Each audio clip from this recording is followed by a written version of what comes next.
This is Spartan 117. Anyone hear me? Over. Isolate that signal. Master Chief, you mind telling me what you're doing on that ship? Sir, finishing this fight.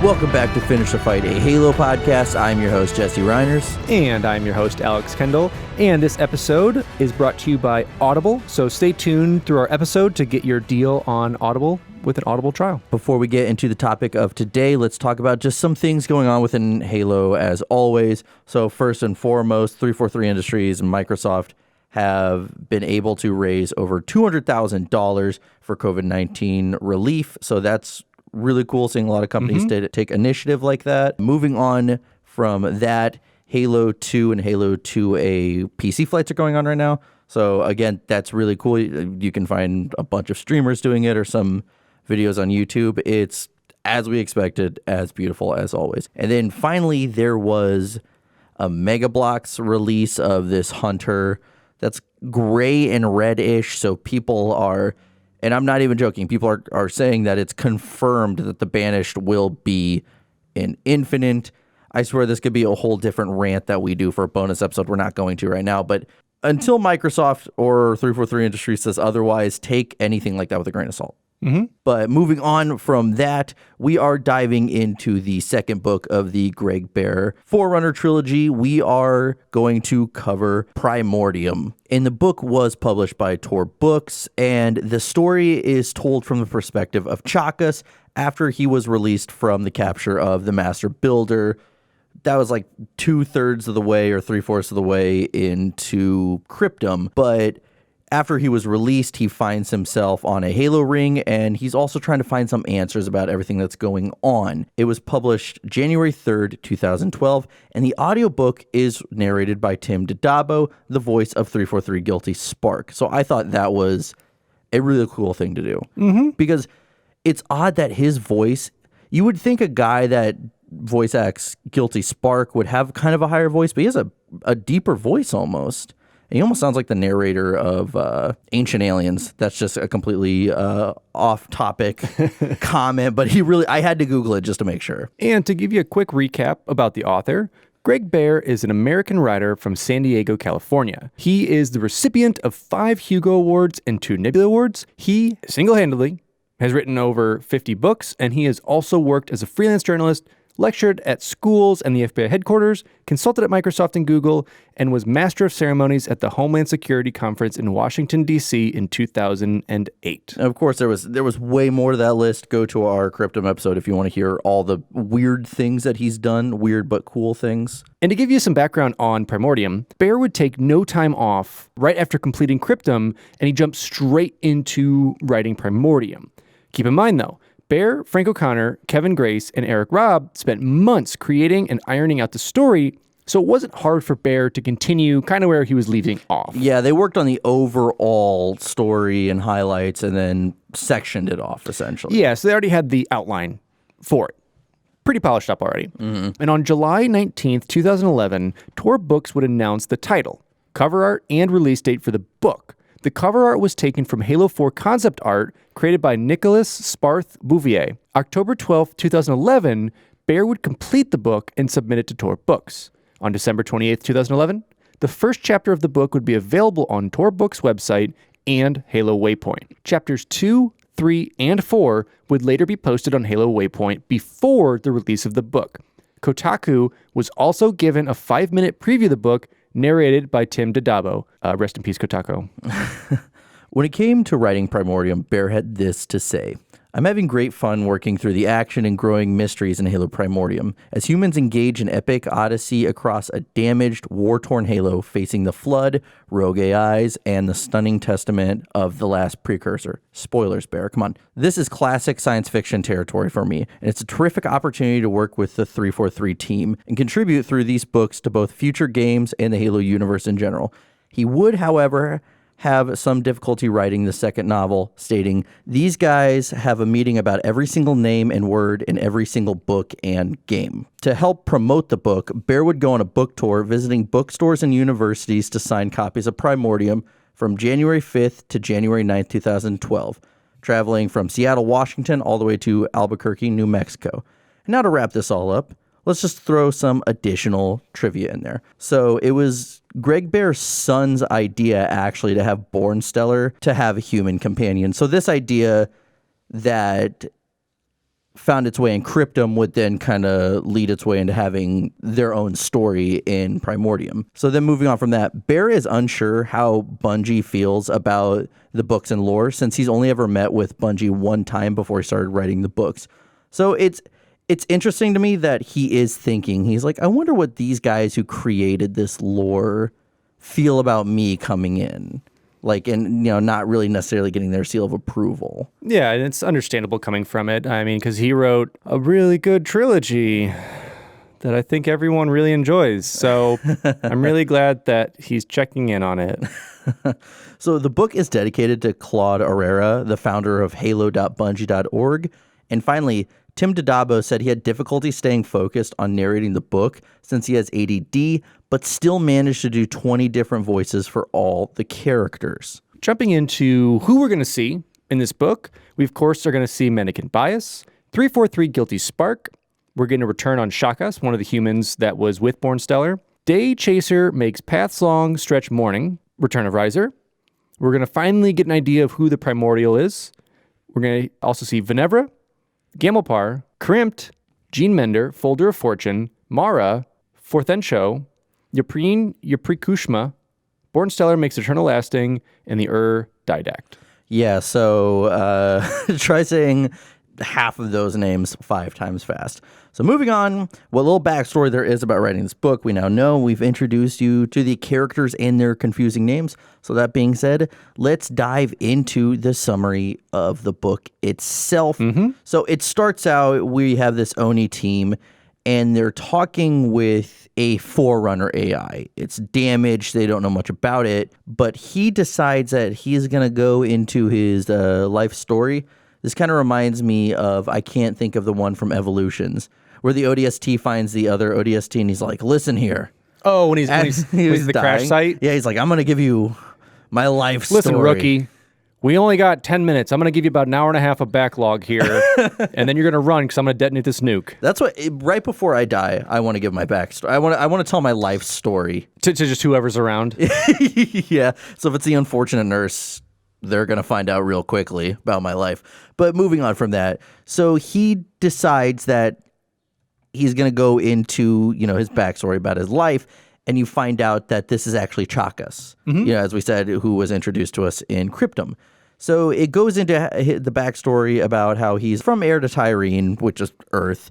And so it talks about how he kind of, I want to call it a life of crime. He was just kind of a thug. He would go and rob people. And yeah, he figured out, I think early on that he was strong and he can kind of strong arm people. So he became a pickpocket, sneak thief, and just an all around just, sewer rat type kid. Troubled youth. But that's fine because he eventually finds himself meeting Riser.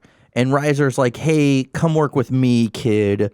I'll show you the ropes, and this way you can kind of stay out of trouble. But he also has sisters that are like servants in this church that worships a librarian, and so he's trying to save up money, I think, to get them out of this service.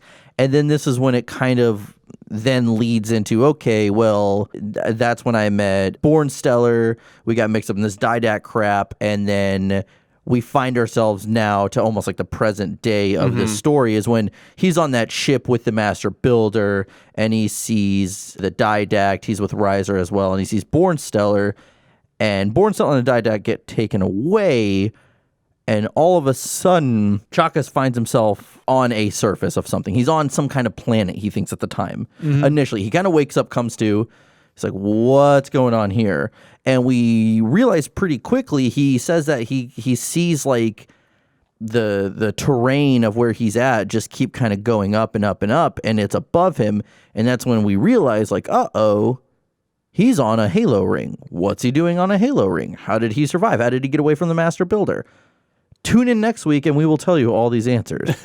Yes, but then it turns out that he's ended up being found by this human girl named Venevra. But we kind of see it's this very tribal town, and people are crowding around him, and he's, they're saying he came from this glass pod thing, which, is the assumption that was his Forerunner armor. Yeah. That was dropped down, or whatever stasis field they dropped him from. And most of them are saying, no, don't go by him. The Forerunners, because they're giving a little bit of background about the human Forerunner conflict, it's like, no. Some of them were taken out. They're going to think that we did all this. Leave them here to die. Like, let them be. We can't handle this. But then, of course, she comes to the aid. She's like, no, let's go help him. Brings him to her tent or whatever it is, and tends to him. And is like, hey, you're doing okay. You got some chapped lips. Here you go. Bloop, bloop, bloop. She gave him, I was going to say the name brand of that chapstick. Listex? Yes. Or just chapstick? I thought I'd be more, moving on. Would you like a Kleenex or a Band-Aid? Well, also, she mentions that Venevra isn't her real name. That's just what she goes by. Yeah, she has a different name that she doesn't want to mention to him, but he's like, all right, whatever. I'm going to start doing that now. Be like, my name's John. I mean, it's not my real name, but you're going to call me John because I just met you and I don't know you yet. All right, sounds good. And she talks about how she also has her grandfather Gamelpar. Mm-hmm. And so... He's like, they're kind of explaining he's like the old man of the woods. Kind of, yeah. And no one likes him in town. Something weird like that. He's got a gimp leg. I don't know. I will say this whole old scenery of kind of within the Stone Ages evolving on from that. It reminds me of, have you ever seen the original Stargate? Mm-hmm. That's what it reminds me of when they go to that society, almost a little more advanced than that. It's what pops in my head. Yeah, because Greg Bear breaks it down throughout this book, especially talking about how Chakas is different than Riser, who's different than Venevran, just because they're like different homo or whatever homo species it was at the time. Because they're basically saying Riser came from Hawaiian, Pacific Island area. Yeah. And Chakas is just general human. General human. So it's there. He does I will say he does a job at explaining these things, and because he references back to real life history. So these subspecies of humans all did exist. Yes, and I think a little bit of that is told through the AI that we're meeting throughout the story in present day, who's kind of like, oh, you would know it as Hawaii, you would know it as Australia, the place that you call okay, and that makes sense, and I like it. It's just for such a futuristic book, it's really interesting to have such a clash of culture of the Forerunners that are this advanced alien species, pretty much, that are kind of dabbling and messing around with these humans that have had to restart after they've pretty much been wiped. Yeah. But so we learned a little bit about just this group of people, and we found out that, it's a Halo ring that has people, but the Master Builder took over, and he has this thing called the Palace of Pain. I can't remember if this was brought up in Cryptum. I don't think it was. Sorry, the specifics of how the Palace of Pain got there? Just the name in general. No, I think it was only in this one, and I do like that we're in the Attitude Era of WWF, WWE, and so now we have the Palace of Pain here. This does sound like a Undertaker gimmick for sure. This is this is Hell in a Cell, but it's a whole different name for it. The Palace of Pain. Yeah. Oh, man. So it describes how people go in there, they're taken by the Forerunners, they go in there, and then when they're returned, they're not really the same. They're docile, they kind of seem lost. So he does some kind of experiments on them, and they kind of bring up the flood. Yeah, and so they kind of talk about that because they end up meeting Gamelpar in the woods, and he kind of talks about I forgot he literally is out there. Oh, he's out there, and because they approach him, and this section was so odd. It was like a weird Vision Quest time, and Gamelpar was like, phew, I know Erda. I could tell you're from there. I've never been there, but I know it. I know it. You have the fish of the water and the cloud of the sky, and you have seasons. It's told very just blatantly native, stereotypical speak, I guess you would say. Yeah. And they talk for a bit, And he also kind of convinces the whole group of the three of them now, Gamelpar convinces them that like Chakas is cool. He's a legit humano. You know, he's from there. A lot of us who were here were from Erde.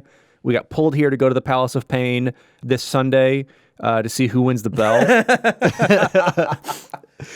So he brings it up. He's like, all right, we'll do your quest. Like, we'll figure out what's going on.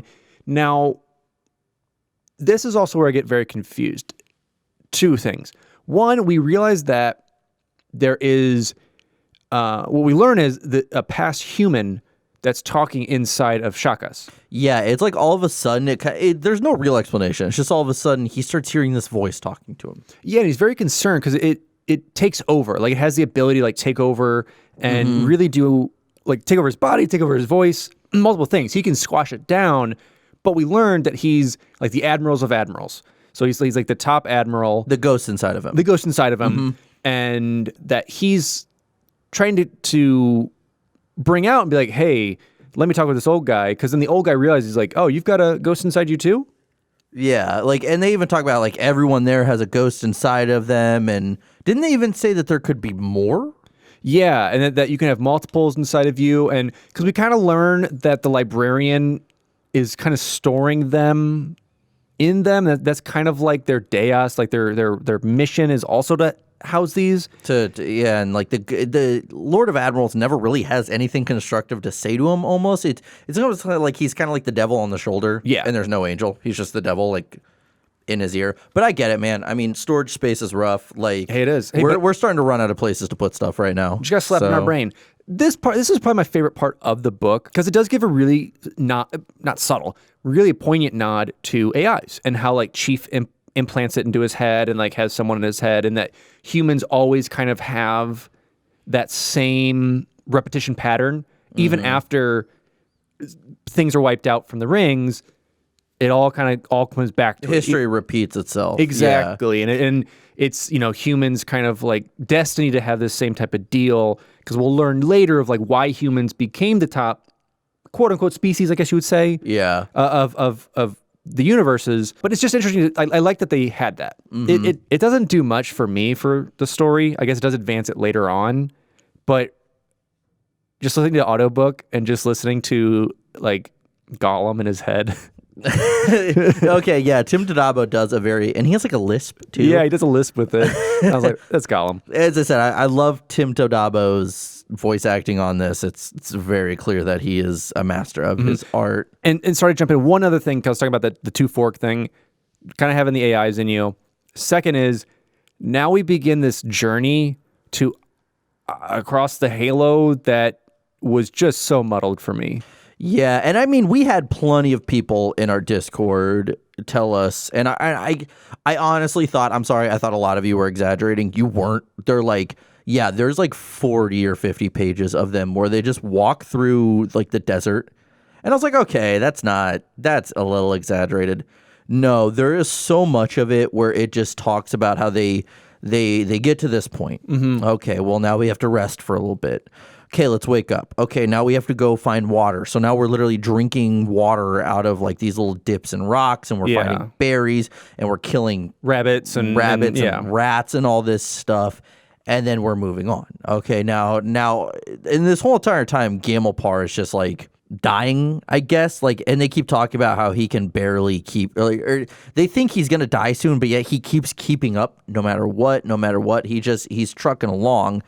And eventually, I think the first interesting thing that breaks us up is that, because this book almost reminds me of the first Lord of the Rings, the Fellowship of the Ring, because it's all that traveling, something happens. More travel, something happens. Yeah, and that's kind of where I think a lot of this was pulled from. Like, a lot of this book reminisced on the Lord of the Rings trilogy and taking parts of that, because to go back a little bit, whenever they met up with Gamelpar, so Venevrin has a Gias, which I guess is like a leading spirit, a hunch, like it's like a gut feeling almost. Yeah, and because that's what Riser and Chakas, their Gias made them lead Born Stellar to the Cryptum and sing that song and go into that trance. So it's almost like a piece of code that's put into you, and it has a multitude of purposes. Yeah, and obviously some have AIs, because, you know, we're seeing the Lord of Admirals and Chakas, but with this, it was kind of decided, we should follow this because I believe it'll lead us to safely. It'll lead us away from the Palace of Pain. Mm-hmm. It'll lead us to the other side of the Halo where no one really goes, to this lost city, which wasn't lost, but no one goes there is what they're saying. Yeah, but weren't there people there? Didn't they get there? Correct me if I'm wrong. I remember that's where we see the Primordial. Yeah, so there were people there, and they discover it because they discover bodies. So we're done with our Lord of the Rings arc. We're gone through for a little bit. Yeah, we've lost Boromir, and well, we haven't lost Boromir yet. We're gonna lose that in a second. but they make their way to this town. It's kind of like a sunken city, right? I believe so. Because they have to come in by boat. It's like I said, we listened to this and took notes as we went, but it's a lot to kind of go through when you're like, they went here. Now they're on a boat they found. Yeah, and then they describe seeing these creatures in the water. This part did give me the heebie-jeebies because, fun fact, I have a huge phobia of open water in general. So this part gave me some kind of anxiety the whole entire time when they talked about it. It's like, this is a crocodile, but he has a fin and the water's murky, so we can't really see it. And I was like, oh my God, skip this part, please. Yeah, because they really couldn't tell what it was. Because my feelings, too, because I knew that they were coming up to the Primordials. Like, sorry, to go back a little bit, they made their way to this other town where the Gias was leading them. Gias, whatever you want to say with that. But they discover that they're actually at another Palace of Pain, and they're actually really being led there kind of by the Primordial. Mm-hmm. And I believe they look upon them because they're like, oh, it's like a six-legged creature. Arachnid creature that's on this disc that's kind of floating because he's lazy. He doesn't want to walk. That's well, of course, fine. I wouldn't either if I had a floating disc. Yeah, and they realized that Gias couldn't even be trusted. And she had believed this her whole life, that like that's her life's calling is to go here. And she agrees, like, no, we can't do this. And then they go on some more walking a little bit, but then they make their way to this lake. And she even says, she's like, if for whatever reason I start to go over there, like, please kill me. Yeah, because there's even one or two times where she almost like runs off a cliff almost because she's just following her Gias, and that's like, it's very obvious that it's almost like this animalistic drive more than anything with her. Or she's like playing Grand Theft Auto and was just following a waypoint. It's like, I'm not using the road, just go off that cliff and just trying to get to where she's got to go. And just hit the parachute in time and hope she doesn't like die. Yeah, you just gotta eat those P's and Q's. But yeah, so then that's when they find themselves in that murky area afterwards. And don't they find themselves in some kind of cave?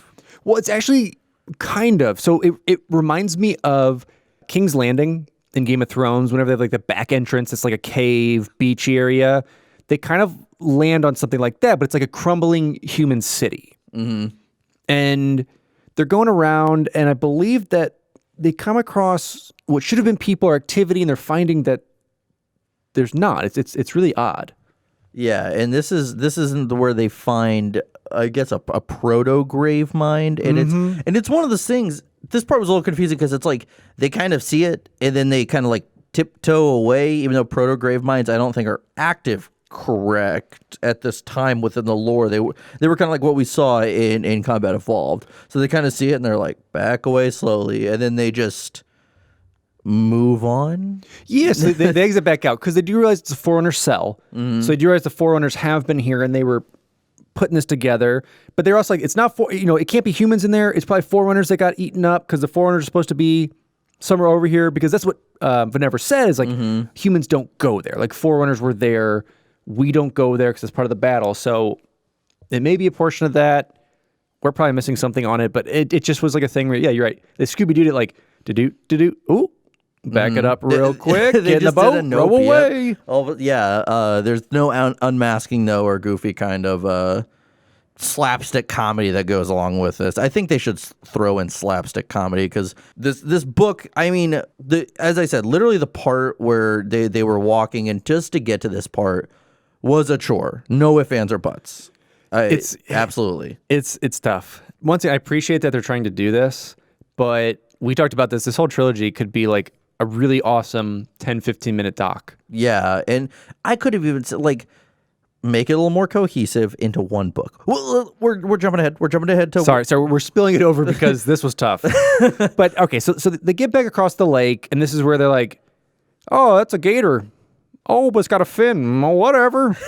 Because They're casual about it. yeah, because at this point I thought, I'm like, swimming flood? Like, that's terrifying. And like, I thought they were like, boat would be attacked or something would happen, but no, there's just big things in the water. Yeah, I mean, was it flood? I don't see. That's the thing. I wasn't sure because it's murky and gross, and I wasn't sure if that had gotten to the wildlife of that, or how. Because I didn't know how to interpret it. Because he's like, that's as big as a gator, but has a fin. But I didn't think there was anything like that. I hate talking about this. Let's move on. Yeah, because I think this broke into the conversation about how the Lifebringer, the librarian, had brought so much wildlife to these rings to try and preserve it. So it could be an animal we've never seen. It could be pulled from a whole different area. So who knows? I like to think it's flood because that's awesome. Yeah. But it's probably just a gator dolphin. Yeah, but this is where they gator dolphin. This is where they do eventually run into some other humans. So it's almost this like mini colony of again another subspecies of humans. Yeah, I think Denisovans. Yeah. It's like the wiped out subculture of like humanoid from Asia. Yeah, and then we have what they describe as an ape, but it's a what is it? Gigantopithecus? I just said it. Yeah. Is that it? Gigantopithecus? Pithecus, okay.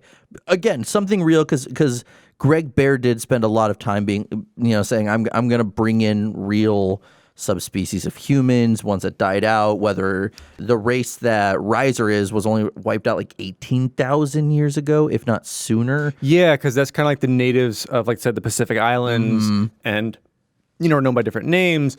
And so they come across basically they call it an ape in the book. They always refer to it as an ape. I don't think they ever even actually say what the species is. No, but we learned that it's kind of like a gentle giant because they were like in the woods and they're like, what is this giant thing chasing us? Well, it's one of those things where that's the only thing they kind of hear, but they realize that the ape, which is Mara, correct, is the name, can sneak around and basically be unheard and then show up. So they find themselves in this like woody area, and all of a sudden they're surrounded, and Mara, I think, picks up Chakas and then sets him down because this life worker is like, no, hold on, which he ran away because there's this kind of inner thought throughout the book where he's like, I could totally just ditch this chick and this old dude and I could be fine. There's no way. I don't know the land as well as they do. They've never been out here either. So chances are I would be better off without them. So I think this is one of those few times where he kind of just says screw it and runs, but then Mara, that giant ape, just picks him up. And then the life worker named Genamenter kind of says, or Gene Mender, which is the literal name. So I did it wrong. Genamender. Yeah, but Gene Mender. So it says, hey, put him down. Like, they're fine. So they bring him back to this kind of facility they have. I don't want to call it a facility. It's almost like a sanctuary. Yeah, it's like a sanctuary they're going to. And one thing that they start to talk about that they notice when they're kind of not captured, just forcibly relaxing. They're like, hey, we're going to feed you and you're going to sleep. Please. Yeah, but they start to talk and they go, I don't smell anyone. Because that's one of the things that Venevrin kind of says, I don't smell anyone except for that ape. Yeah, bugs are avoiding everyone else except for the ape and them. And they kind of question it. No one really says anything. So they're like, whatever. Yeah, because I think they even talk about that. Oh, the bugs don't bother us because that was like the Lifebringer's work, is that they don't bother us. That they only bother like because they're still part of the food system. They're like, we need them. So they feed the birds and the other insects, and they feed this, and they feed everybody. So it's part of it, but we're blessed by the Lifebringer that it doesn't affect us. Yeah, well, that's not real, but so eventually they get there, they kind of make themselves at home, and it's still kind of concerning that they can't smell them or anything. And so at one point, while they're just chilling in their, I don't want to say bunk, their room, out of nowhere, Riser shows up. Like walks up to Chakas and is like, hey, this isn't what it appears to be, and then goes and hides behind a chair. And he literally goes and hides behind a chair because I thought to myself, what kind of cover is this chair? What? Hey, if it's for the ape, that's a big chair.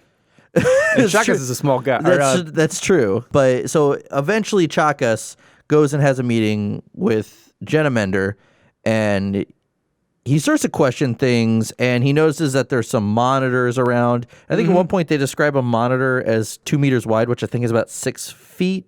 6.5-ish, maybe a little bit less. Which I didn't even realize like they got that big. But he finally starts to figure things out, and to find out that these are all essences of people here. So they're kind of like projections of everyone. And yeah, because he talks to Genamender a bit and like starts to ask him questions about the installation, about what happened to the Master Builder, because whenever they kind of left off the Master Builder, it kind of started the Civil War and all this infighting went on. And he starts to really be like, you can't lie to me.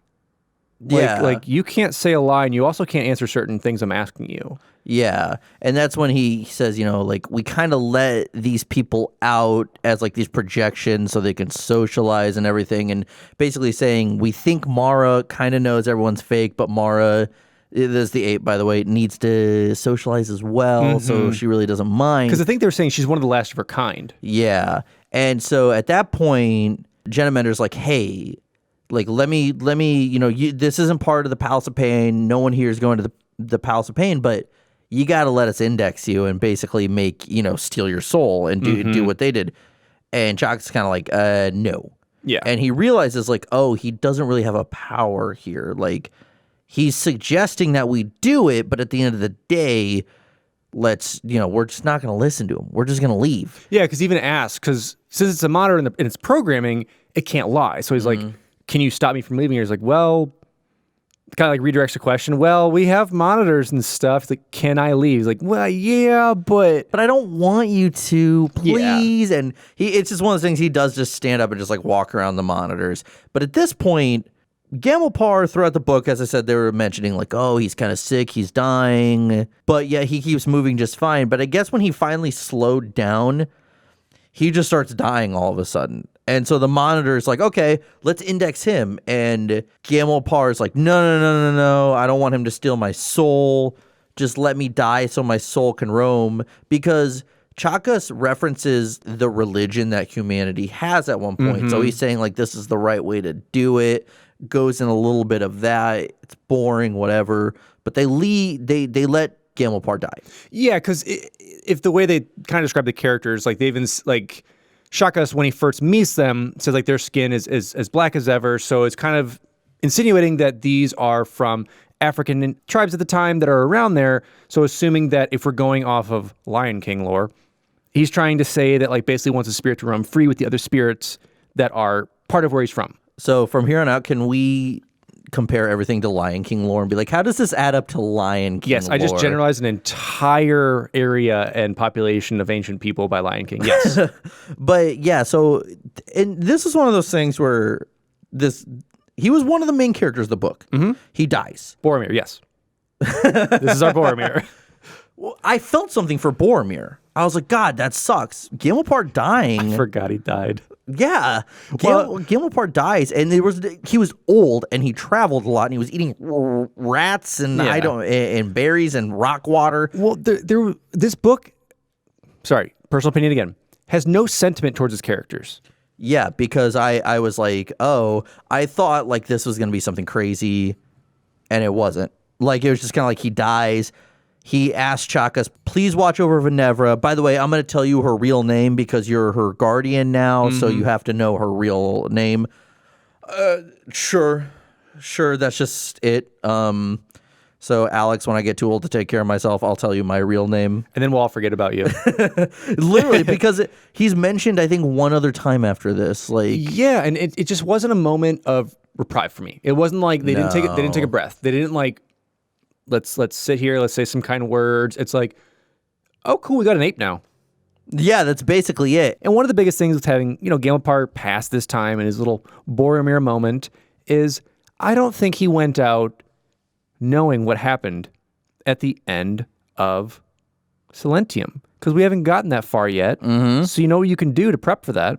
What can you do for that? You can check out Audible and get yourself an audiobook today. That's what he should have done. Yeah, so today's episode is brought to you by Audible. Audible's really awesome right now for all of us having to stay at home, stay away from people. We need some stuff to do. So Audible has this huge, expansive library of audiobooks and programs you can check out. They have some of their own audiobook editions that are free as part of what they've got going on, which is really cool. And like I said, Jesse and I both listen to the audiobooks for the books. We can get through them, so Audible's been helping with that, which is really awesome. So to get your free audiobook today, go to audibletrial.com/finishthefight. And again, that's audibletrial.com/finishthefight to get a free audiobook, no strings attached, for you today. Thank you again for Audible for sponsoring today's episode. Eventually, Riser does show up, but he's weirdly cautious because he thinks that Chakas is a ghost. So he's like kind of coming up to him and poking him. This part I did like because Chakas drops down to his knees and just hugs him, and they both embrace each other. And then Riser sees that he doesn't know why, but he sees pain in Venever's eyes. So he just walks over to her and hugs her, and she embraces him because she needs that. And this part was cool. I liked this part. This was like kind of what I should have felt when Gamelpart died, which was literally anything. Yeah, and that was it, because we do see, too, in this scene as well, that Riser can actually communicate with Mara, and this is who reveals her name. He's like, oh, that's Mara. Yeah. He's like, we have a dialect that's kind of similar, so I understand some of her words. She can kind of understand me, so we can communicate. Yeah. And at one point, doesn't he go off on a story that was just way over my head? At one point, he goes, I think like twice, he goes on tangents of stories, and it's weird, and I could barely keep up with it because it was out there. He goes on and talks about how he was held on Installation 07, and continues on from there, but also tells like the retelling of their meeting back on Air de Tyrene and how they came about and all these other things that were with it. So he, did that same thing where he's like, oh, we got to go. But hold on, let me tell you this hour-long story. Yeah, and it's like he's even almost like he thinks people are getting ready to interrupt, so he like stops them from interrupting and then keeps going. It was weird. It is. It's interesting. And to give you a little background on the story of it, it's really important, and I think probably one of the most important things that really comes out of the story thus far. And Riser basically gives a story about how he was held after the Civil War, which I don't know if I really explained how long it was. It feels like a day. It could be a day. It could be like 5 years. We don't know. Yeah. Who knows? And he was saying after the Civil War, he was kind of locked up with these Forerunners that were on the wrong side of it, who didn't look too good. And come to find out that they were actually infected with the flood. And from that, they were like, okay, we just need to get rid of Riser. Like, this is now becoming kind of like a medical ship. But they're like, no. His chaos is important. Like, it's leading us. We need to keep him. But, yeah, after they came up to this flood biomass that it kind of discovered when they had these prisoners, flood spores start spilling out and attacking and attaching to the Forerunners, but leaving Riser alone. Yeah, so that's super odd of, why it attacked and killed Forerunners, but left Riser alone. He's a cute little guy. They're not gonna mess him. They're like, cute little guy. You're like a grunt. You're tiny. I don't want to eat you. So he ends up getting out of there and just traveling until he eventually finds Chakas, because that's what the idea was. Like, how did you find me? How did this come about? I mean, they could have just written it off, been like, I'm Riser. I do things. I'm funny. Ha ha ha. Look, I'm the small gimmick. one. I'm really smart, but I have the vocabulary of a child. Ha! Who knows? But so after Riser goes into his epic tale of escaping the flood, we find out that he as well has one of those spirits inside of him. So Ypri Kushma is this other spirit inside of Riser. And so I guess for reasons, Chakas and Riser are like, let's let our spirits take over. Well, both spirits were asking for it, because Ferencho, which is Chakas' spirit, the shipmaster, he's kind of like, oh, I actually know that name. I know who that spirit is. We need to converse to kind of figure out what happened. This part was very confusing to me. They just missed each other. Like, what's up, pal? I want to tell you things. Yeah, because Ypri was also like another really high-ranking human that helped with the war against the Forerunners. Yeah, because I don't know if we've mentioned this. He was the Admiral of Admirals, but Forthencho fought against... he fought in the human Forerunner War. Against the Diadact. Yes, specifically. They were like kind of like sworn enemies. Yeah, because I think the Diadact even, like he talks in his story, the Diadact defeats him because, the humans lose the war. But I believe he offers him at the time, he's, you are, an honorable warrior. You have fought, and I can honor that, even though you're my enemy. And I will offer you this one thing, because they defeat him at Sharm Hakor. I will offer you the ability to kind of preserve your personality and memory. And this is where we first really get introduced to the composer. Because I think I believe the Diadact kind of talks about his wife, the librarian, is like, hey, she's got this cool setup. We want to preserve you guys, even though you're our enemy, we want to preserve you.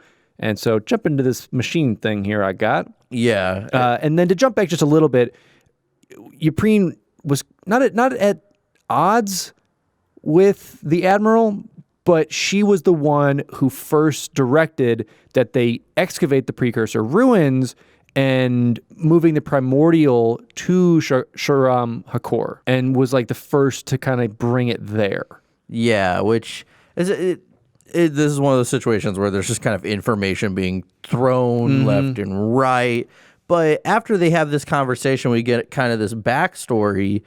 Isn't this where we see Mendicant Bias again? He kind of comes out of the fold. Yeah, because the Halo itself is non-functioning. So it's been constantly repairing itself, and we see different aspects of the Halo. Because it's talked about earlier, one of the confusing parts, whenever they're on their journey, of like parts of Halo flying over their head and stuff's getting connected. And so, yeah, so we then see that the group is led out to this kind of layer almost of Mendicant Bias. Yeah, well, who we don't know yet. Yeah, it's some kind of layer, and they come to, if I'm correct, and they notice that they all have these like dips in their back now. Yeah, little like melon ball taken out. Yeah, and so they realize like, oh, my personality or that ghost that was inside of me has been removed, because apparently it's just like a little notch in your back. I don't know. So the next time I get a lump in my back and I start hearing voices, I'll just assume it's that, and that I don't need to go to therapy. Who knows? But after this is where we start to learn that it is, in fact, the evil Mendicant Bias, who was tasked originally with interrogating the Primordial, the ancient precursor. That might be jumping ahead, which actually who he is. But anyways, oh no, we talked about that in Cryptum. But he was tasked with interrogating him, and after decades, the dude actually was like, hey, you should actually just go crazy, and we should like party, dude. It'll be fine. We should party, rebel against the Forerunners.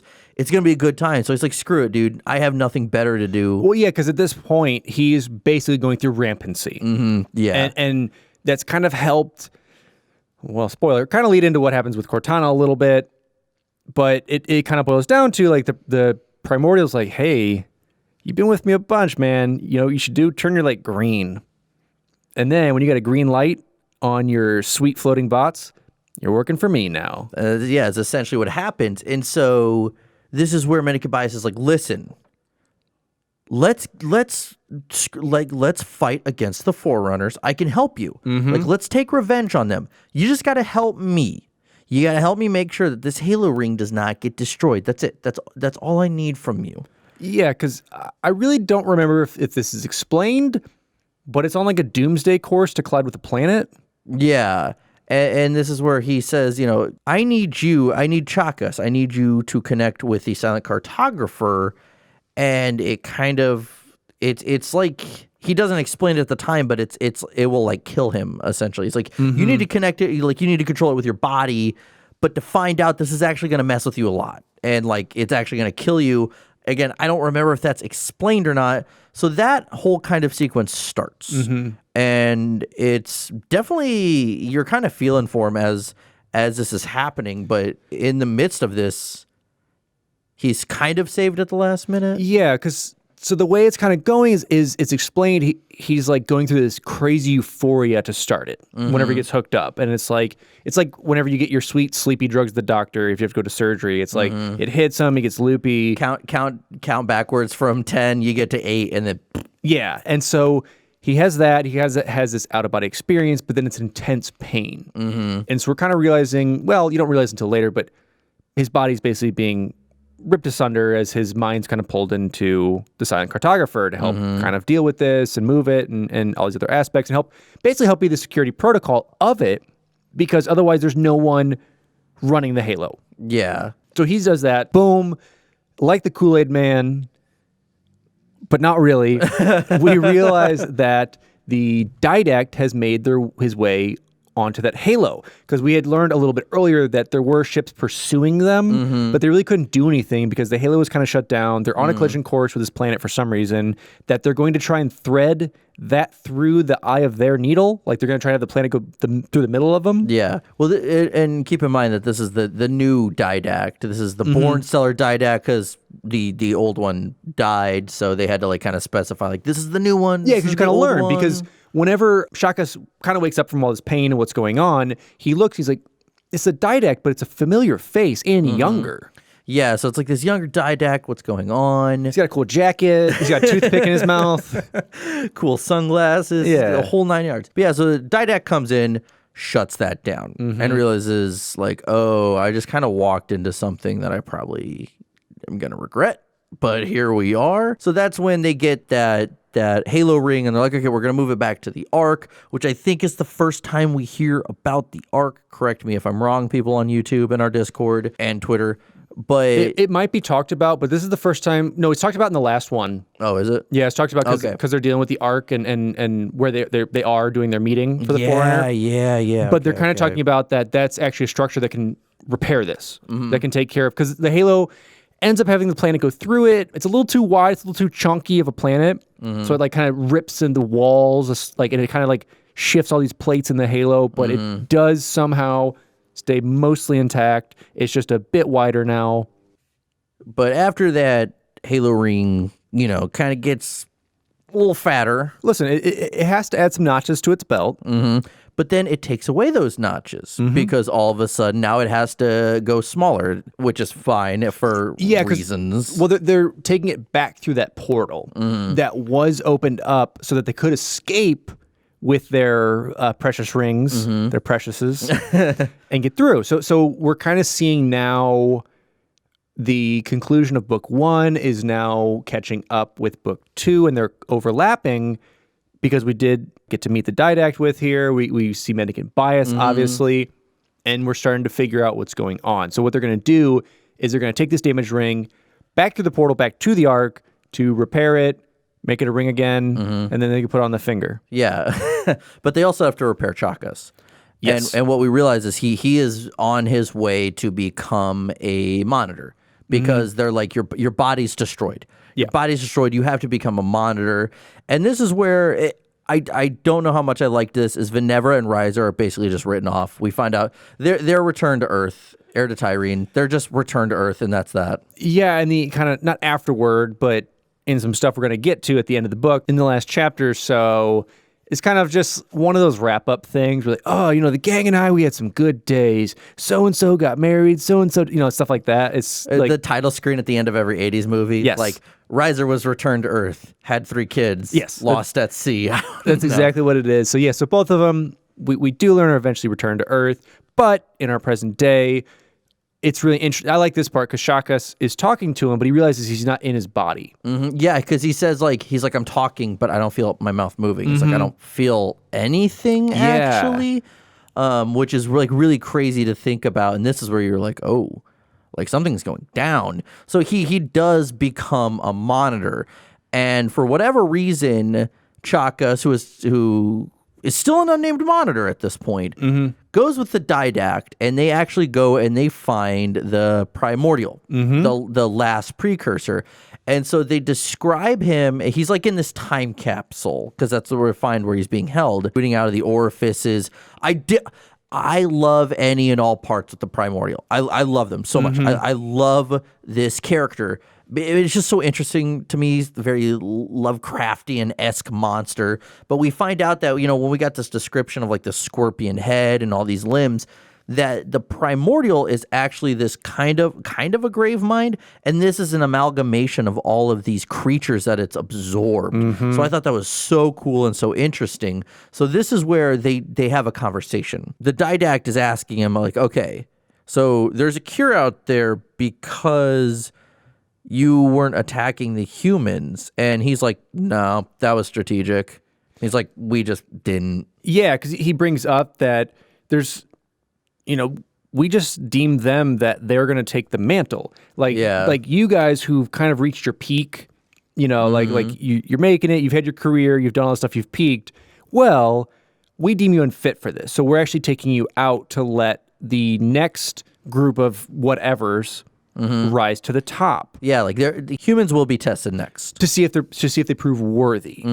Because I believe he kind of talks about, because then they kind of bring like, well, what's the difference between the flood and what you are? And he's like, well, the flood is precursors, but it's not. But yeah. it is. He's like, there's a lot of differences, but there's none at all. He's like, we actually plan to bring everyone together.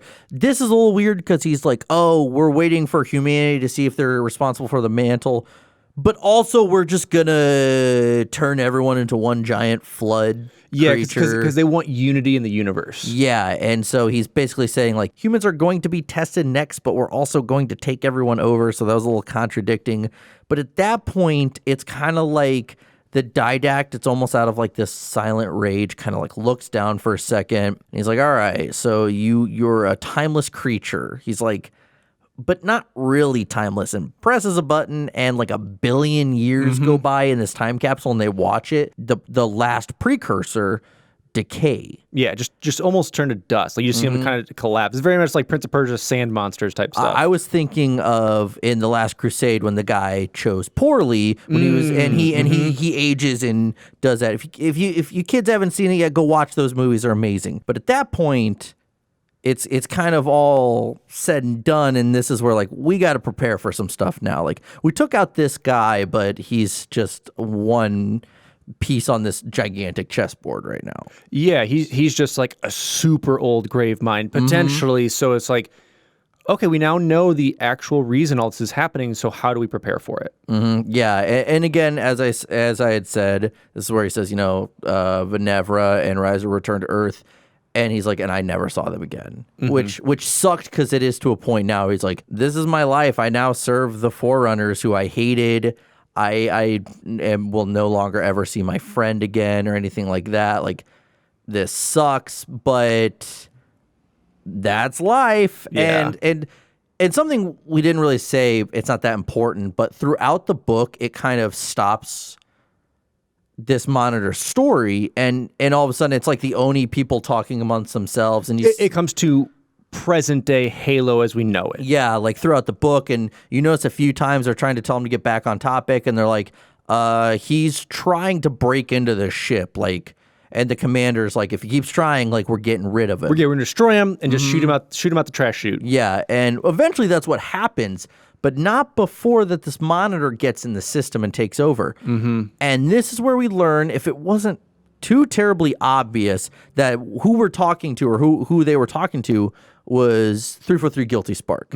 And something really cool that does happen in the audiobook is Tim Dadabo goes from his regular voice and slowly makes his way into 343 Guilty Spark's voice, which that part was so cool. You were like... And I was expecting that because I knew prior that it was 343 Guilty Spark. But to hear an audiobook, super, super cool. Yeah, it's been really amazing because this is how we can get through this on a weekly or bi-weekly basis, trying to get through the books. It's really nice to get those little, not Easter eggs, but kind of Easter eggs for actually listening to it and being able to get that aspect of it. I really enjoyed... And it's really cool because he continues through the book, basically stating, because Oni's like, all right, let's get out of here. Let's go. We'll shoot it through the trash chute. Our systems aren't working. Are we under attack? Like, what's going on? Yeah. And they're like, these two bays, like, everyone's collapsed. What's going on? And we do learn that 343 has taken over the ship and it was like, hey, your AIs were kind of in the way. So I just, like, pushed them to the side. Scooted them down, whatever. I'm gonna take control of this, but you guys will be okay. And so he takes the air out of the ship, but doesn't kill the people. Yeah, just enough to knock them out because you have to go, probably like 5 minutes without oxygen or something. Yeah, whatever it is with that, knocks him out because he realizes he now knows potentially the location librarian. Yeah, and he wants to find the librarian because he wants to find the life force of Venevra and Riser. Because he knows, okay, they were able to do that in the past. So I want to be able to bring Riser and Venevra back because I miss them. So it's so crazy that now that he truly has, like, there is no Halo conflict, there's nothing to live for. We're under the impression in modern day Halo that the Flood are dead. his now objectives, he just wants to see his friends again, which that I say is heartbreaking. And overall, I liked how this book was wrapped up, though. Yes. So he goes on, he says, I know where the librarian is. We're going to infinity and beyond, whatever. And that's the book. It's great. It's a very nice monologue at the end with the 343 voice and going through that. It is a nice wrap to it. Yeah, and they even add like the effect onto his voice and everything. It's awesome. It's perfect. And so before we go into opinions or anything like that, let's move on to a few more sections of these notes in this episode. So release versions, as literally all these books, paperback, hardback, and audiobook. Moving on from that, let's talk about what this does for the lore itself. So first things first is we learn more about the Primordial and who it really is. Again, one of my favorite parts of the book. We find out who 343 Guilty Spark really is, or at least his origin at this point. An origin we didn't know that he had, really. Yeah. 343 Guilty Spark actually survived after the events of Halo 3. We assume that you just took him out with a Spartan laser. It's not the case at all. We learn about Mendicant Bias's intentions against the Forerunner, so he's trying to rage an all-out war against them. We also learn about humans have ghosts of former humans that live inside them. So, like I said, precursor, if to use a word, for where we see AIs today in Spartans. Yeah. And to wrap it up with a little bit of reception from the GP, the general public, fans were eager to see where Bear would take the second story of his trilogy, but some felt this one fell even shorter than Cryptum. Though this book would have less information presented to the reader about the backstory of the Forerunners, the pacing was overall slow, and at some points, it seemed like Bear was just filling in the pages in order to release a full book. Regardless of how fans felt, Primordium would make its way to number 17 on the New York Times bestsellers list in hardcover fiction. Of course, because paperback fiction, that's a different game right there. Oh, totally. It has to be. And that was on January 7th, 2012. It would also find its way on the LA Times best-selling list for 2 weeks, appearing at number 16, then 14. Like Cryptum, though, critics were split when it came to their opinion of the book. Some felt it was an improvement. Others felt it was just as monotonous as Cryptum. And of course, to wrap it up, we got to throw some numbers your way. Of course, because not a lot of people give numerical reviews about this, so these are mainly general public reviews. Barnes & Noble users would give it a 4.4 out of 5. Goodreads users would give it a 3.8 out of 5. Amazon users, 4.1 out of 5. Bacchus would give it a 4 out of 5. Walmart users, surprisingly, gave it a 4 out of 5 because usually Walmart users are always ranking stuff low for It's Walmart.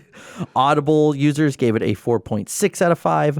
BookBeat would give it a 3.9 out of 5. And Apple Books would give it a 3.5 out of 5. So now, this is the point, as always. We let our hair down. We switch into some sweatpants. We get a glass of wine, and now we say, what do we think about it? And we deal the dish. We gossip about it. As always, Alex, I would love for you to start how we felt about this book. It's rough. I mean, I appreciate, once again, like I said, I appreciate them trying to get into these things, but it was tough to follow at times. Like I said, I would have loved, like they did in, was it Legends, correct? That they did the anime? Mm-hmm. Then they had the evolution of humans, at least, or kind of like the idea of how things have sparked. That resonated with me so much more, and I retained so much more information in that, 6-7 minute, if that, clip on those. And it just, the information got to you. You didn't have to have this weird backstory. And if you really wanted this story told, I would have loved just a Guilty Spark story. Something that really delved into his past. Like we heard, he's like, oh, I was a thief. I was this. That's cool. Oh, anyway, I'm never going to talk about that again. Make that a part of the book, like a huge chunk. We'll really dive into the character. I don't, your dive into the character was, oh yeah, remember me? I'm that guy that was with Bornstellar. I was a thief. Then me and Reiser. Now I'm here. Yeah. Look, woman. Yeah, it was another record scratch. Like, so I bet you're wondering how I got here right now. Yeah. Well, yeah, I mean, I would love another Legends version of this to help, but of course, when we covered that, Frank O'Connor said it's a one-off. We're never going to get it again. I would still love another one, but it definitely was this situation where this is probably going to be our shortest book episode, And as you know, we don't mind going into detail, and when we remember something, we say it. But a lot of this book was just really monotonous, and it was just describing going to places. That was it. And my opinion, my theory is that I really think that they planned a trilogy, and then Greg Bear said, I don't have the information for a trilogy. And I think that's why this book is slow. Well, and a lot of it's not apparent to the reader or listener unless you kind of dive deep into what it means. Like, what is Hell in a Cell, which is what I'm going to call it from now on. What is the Palace of Pain? Like, they give hints of like why people go there. They come out different. And, if you really dive into it, you kind of figure out what happens there. But when you're just reading it as a casual reader, or maybe even as a casual Halo fan, you have no idea what's going on. They really turned off every casual Halo fan from this trilogy. Yeah, and I mean, that's a lot of people and a lot of reviews out there say this is not for casual Halo fans. Like, this is for hardcore fans. Some reviewers would say, oh, well, this is just a general sci-fi book. Yeah, but you got to meet, fans in the middle here. Clearly, books are for the more hardcore fans in general. But there are level of hardcore fans to where then you have to say, okay, if they're willing to read the book, let's make this digestible. Like, look at Nyland's books.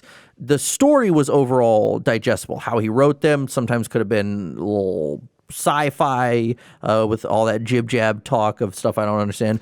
But overall, Nyland would make the stories easy to understand. And along with Bakel, stuff was pretty tangible for the most part. Well, it really was. I mean, look at the same trilogy coming out around the same time. You have the Kilo 5 trilogy that is telling this pretty intricate insurrection they're causing within the broken up covenant of the time, or basically within the Sangheili, and creating that. Yeah. And it's told, in my opinion, much more like a Bungie flow of a book. And I get it's different, it's action, there's more into it. But it keeps the reader still understanding what this Sangheili rebellion is going to be, who's part of it, why there's a religious faction as it, people who still are worshipers and people who are not for Forerunner artifacts. What's going on with Halsey and that team as well. Yeah, and so it follows many more characters. It follows time splits, and like you go back in time to this rift that they're in while they're still ahead of time to like try and figure this out. Yeah. But you can still understand it. I think my biggest issue with this overall, and just jumping ahead a little bit, Silentium was pushed back because it did contain some Halo 4 spoilers. That's why it was released after Halo 4. But my issue with this is that this is supposed to be, all these books and everything, they're all supposed to have this huge impact on the mainline story. So you're telling me at this point, if you've read this book, you're waiting for Halo 4. We see the Diadact. He saves Chakas, and now he's like, okay, we're going to wage this war against the Flood. You play Halo 4 and say you don't find any of the terminals, which a majority of players don't. And all of a sudden, you're like, this guy that was just nice in this book is now not nice in this game and trying to kill me. Why? Yeah. Like, this was supposed to lead up to Halo 4 and give you some backstory to it, but it really didn't. So I think that's one reason why they went with the direction that they did of those terminals, because they went, oh, crap, we aren't going to be able to give that much of a tangible story here if you rely on these books. Again, that's another monster to tackle once we do tackle Halo 4 here soon, but that was just the frustrating part, is that I had never read these books prior, so people were saying, okay, this is the context for Halo 4. I said, okay, cool. No, it's not. As of right now, it's not. We just know who the Didact is. Where are his motivations? Yeah. And of course, we'll dive into this with Halo 4, but it's frustrating. I think the story and the idea of it is good, but I think this stuff could have been condensed down into one book, potentially, even two. Well, and especially with 343, like, coming back at fans who are like, I don't understand any of this. They're like, read the books. I did. Yeah, I did the supplementary materials you gave me. I did it. Yeah, they're like, it's weird because 343 is like, oh, it'll help you understand 4. You don't have to read the books, but you should read the books. But it's like, no, I don't. No, what? I didn't have to read the book to be confused about this. Come on. A different thing is, don't get me wrong, I love the Primordial. I think he's awesome. the Diadact coming back, at least new Diadact, seems a little cooler. But again, it was one of those situations where it's like Chakas talked more, but he still didn't give me much personality. Not a lot of people gave me personality in this one. I agree on that. I know there's your point in the first one. They're really... everything's just so deadpan, it feels. Like there doesn't feel like there's an emotion towards anything. Like him getting plugged into the computer at the end, or into Silent Cartographer. Ouch. Ooh. Oh, I like that. Ooh. Oof. Oh, I'm dead now. Yeah. Darn. Yeah, and I mean, it's just one of those things. Maybe that's Bear's writing style. I have not read a single other Bear novel other than these two. They are not trying to convince me otherwise. And by all means, Bear is clearly still a very popular sci-fi writer. He has done a lot for the genre, so I acknowledge that as a whole. But I don't like these two books so far. And again, this isn't us saying all 343 Industry stuff is bad. We liked Glasslands. Glasslands was good. It was familiar. And it's okay when you give us some little snippets like they did in Legends. Like, I loved that. Like, okay, tangible. Because this would have been a lot to write about. And so when we're getting something where it's like, granted, these novels are shorter, so I'll take that. Sure. But at the end of the day, it's still so much information. And you have a book like this where it was just so much monotonous information that we didn't need. Well, and I don't know if you felt the same way. There was plenty of times I was very confused at what our environment really was. Yeah, like, was it a desert? Or we're kind of in a city. We're kind of outside of a city. And I get that Halos can kind of contain really whatever they wanted because they're manufactured and you're trying to like replicate certain aspects of life and like keep these other things on there. But I also didn't have a reference of time for any of this. Yeah, it was... They slept, what, like 3 times? It's been a year, it feels like? I have no idea what That's went on. the thing. I didn't know if it has been a year, has it been a day, has it been 3 days? Like, where was the point where they just say, okay, it's been a week of this travel, it's been a month of this travel, and maybe they did, we just missed it, but there was a lot of useless information thrown at us. But I think overall, for me, I'm going to rank it, and I think I'm going to go off, I bounce back between going off a ranking out of 5 and a 10, but I'm going to go with a ranking out of 10 this point. This one gets a 4.5 or 5 from me. Yeah. It was rough. I know people are going to like this opinion, but you know, at the end of the day, it's just how we feel. Overall, I will say this to Halo fans. If you want to learn way more and you want to get some nitty gritty detail about the Forerunners, check out Cryptum, check out Primordium. We're more so complaining about the writing style and how the information is presented because that's what I dislike most. Yeah, and it's definitely there, and they do present it in different undertones that I think work and that you can kind of figure out. Like I said, the aspect of like, oh, okay, cool, like these kind of ghosts, quote unquote, or like these AIs that people can kind of have, and that's brought by the Lifebringer, and but now that's kind of transferred over. We see like Halo 4 and 5 that's kind of dealt with how Cortana is, stuff like that. So it's really cool with that. But as far as like, I want to sit down, crack a book open, enjoy this time we have during our stay at home. It's not there. So, I mean, honestly, I'd probably have to give it like 7 new belt notches out of 1 chonky Halo. That's it? Yeah, that's it. So 7 out of 1? So a 7? No, I said 7 new belt lot. You don't want that. That's bigger. You don't want that. No. Interpret that as you will. But with that being said, that was our Halo Primordium episode. Again, probably the shortest book episode we will ever do, but this was just the best way for us to interpret this information and give it to you. Also, keep in mind, this was a summary just to give you a preview of the overall plot, beginning, middle, and end of the book. We're not saying that what we said is exactly everything that goes on, detail for detail, line for line, word for word, so please keep that in mind. And enjoy it. Like, try it out. See how you do. Like I said, we've got Audible with this. You can try them out with that, which is awesome. Check it out. But, of course, this podcast wouldn't be going without our beautiful, amazing, awesome patrons. So we've said this again. If you've listened to us at the end, we have this. We have a Patreon where we launch some really cool stuff. Post shows, bonus episodes, prints, game nights, private chit chats with us. Like, there's plenty of options there. And if there's anything you guys kind of want from us, let us know too, because we're always kind of trying to improve that Patreon to give you guys the best experience while also being able to like keep our lights on. So I want to thank those people right now. We've got AngryCanadien, Brenton Bagley, Charles Zitter, Cowyn Fong-Feliciano, DGamer1298, Duststorm, Francis, Grant Dillon, Harvey Chong, James Yervasi, Jonas, Colonel Panic, Taqtix, DragonFire, Mr. Chofe, Pascual Orozco, Skyjack, and ZZ Slipaway. So these are some of the amazing patrons that we have. We're getting really close to having to do our Halo CE Legendary run. Please make us do that, but please don't, because then I'm stuck with Jesse through a Legendary run. So we'll have that, but just want to say thank you guys. Really appreciate it. Yeah. And as always, you can find us on any and all podcast platforms. If there is one that we are not on for any reason, please let us know and we will try our hardest to get on there. And of course, we're on YouTube where you can subscribe to us there, but we're also on Instagram, Facebook, and Twitter. So go follow us or like us on any and all of those platforms. We do appreciate it. And to wrap this all up, please, if you're going to leave us any kind of rating, go do it on iTunes. It helps us with the rankings, and we appreciate it more than anything. And with that, I'm your host, Jesse Reiners. And I'm your host, Alex Kendall. And thank you for tuning in to Finish the Fight, a Halo podcast.